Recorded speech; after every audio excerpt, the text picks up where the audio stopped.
dias em todos os municípios do Brasil, em todas as delegacias de polícia, com as várias e vários Simone Diniz que existem por aí.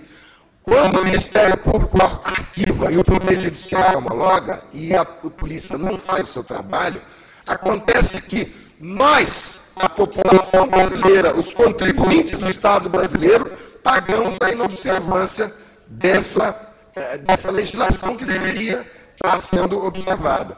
E o que acontece com isso? Os negros, os afrodescendentes, vão para aquele lugar onde eles já estão acostumados desde os tempos da escravidão, que é a base da pirâmide, onde eles ocupam o destacado lugar do fundo, do chão, né? Isso se reflete na empresa privada, no emprego público, se reflete na escola, se reflete em todos os lugares. E à medida que você vai subindo, né, você vai encontrando uma verdadeira Dinamarca no topo dessa pirâmide. Essa, senhoras e senhores, é a sociedade brasileira de 2009. Né?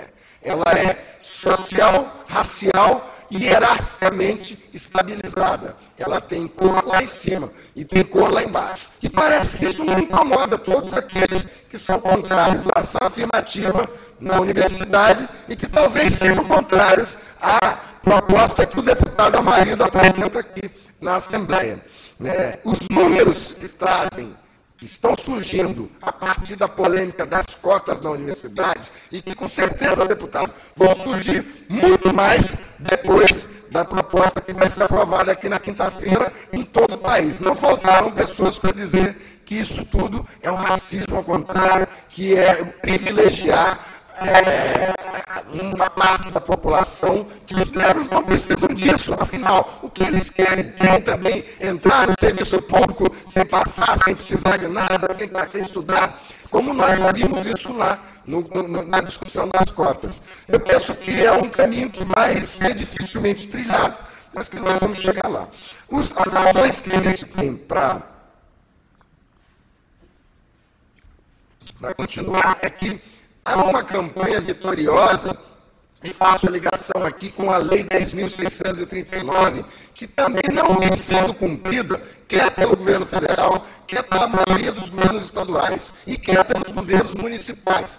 Essa Lei 10.639, que, na verdade, agora ela foi ratificada pela Lei 11.645, e que, na verdade, são apenas emendas da Lei de Diretriz Básica da Educação, ela reescreve a história do Brasil. Ela dá esse poder para os 5.463 municípios e 27 estados e territórios do Brasil e o governo federal reescrever a história do Brasil, incluindo o afrodescendente, que não está presente nesses 5.463 na história contada. Ele está em lutas de resistência, mas se for procurar na história que é contada na escola, na universidade, você não encontra. E essa lei deveria estar sendo observada, porque é a Lei de Diretriz Básica da Educação é mais ou menos a Bíblia, se fosse a questão da Igreja Católica, da escola, a escola nacional.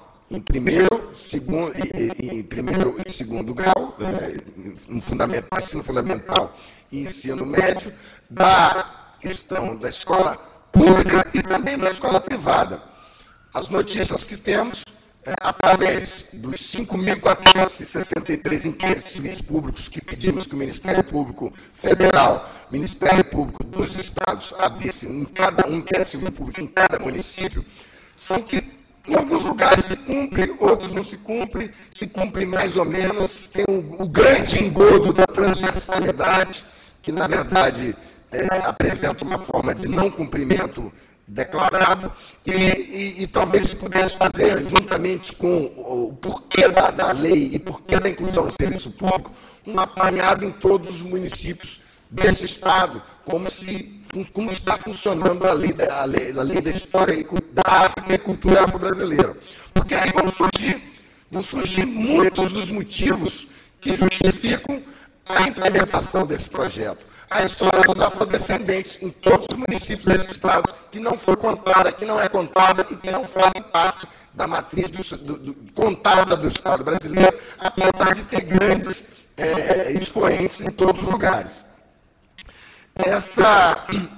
Nós criaram também além dessa questão da Lei 10.639, atuamos especialmente na questão do emprego em relação aos bancos privados.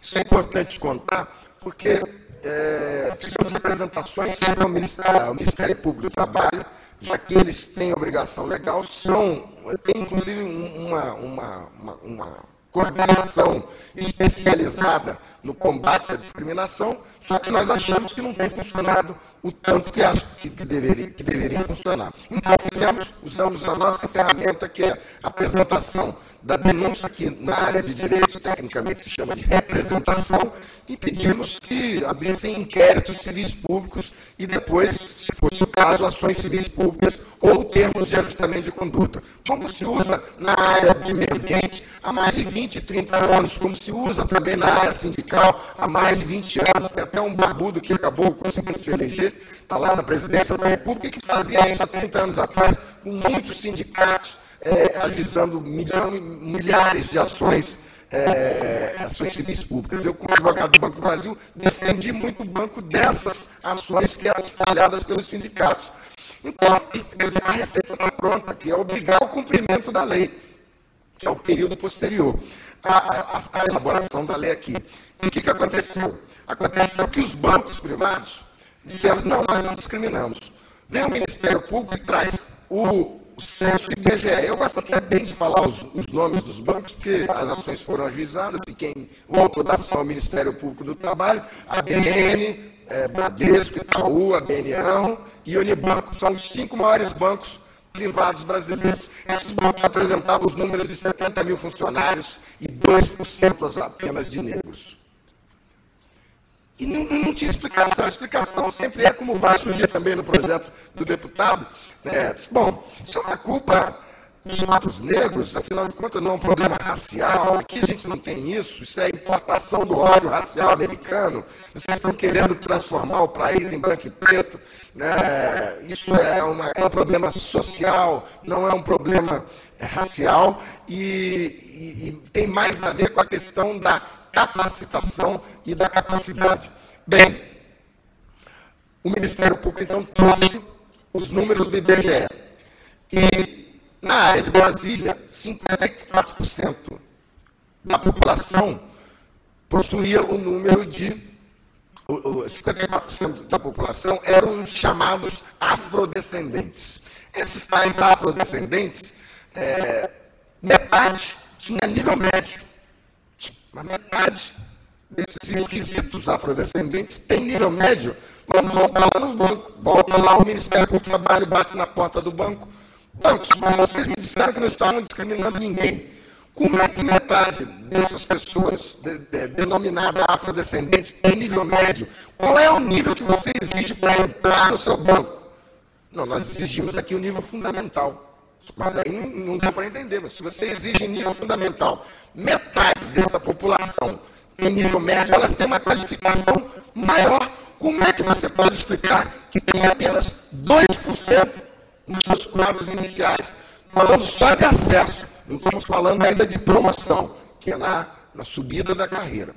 Isso com certeza vai aparecer no projeto do deputado Amarílio. Então, me parece que a resposta que o Ministério Público do Trabalho deu foi o ajuizamento de ações civis públicas, que, junto à Justiça do Trabalho, as ações foram julgadas improcedentes com argumentos absolutamente equivocados, no meu modo de ver, porque os juízes, ao invés de examinar a desigualdade racial, que é essa desigualdade que se examina também aqui no emprego público, por que eles não chegam lá, foram julgar as cotas para negros na universidade, coisa que não estava em discussão. E essas situações ainda estão em tramitação na Justiça do Trabalho.